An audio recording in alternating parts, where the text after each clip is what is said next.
आओ बताओ भाई, अवाम से झूठे वादे क्यों किए थे? इनको धोखा क्यों दिया था?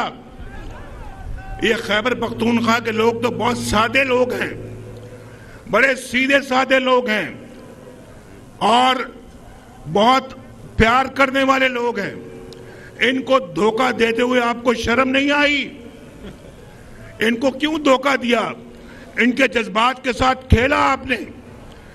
इनके जज्बात से खेल के आपने इनका वोट लिया और बाद में क्या दिया? ना नौकरी, ना घर, ना रोजगार, ना कोई और।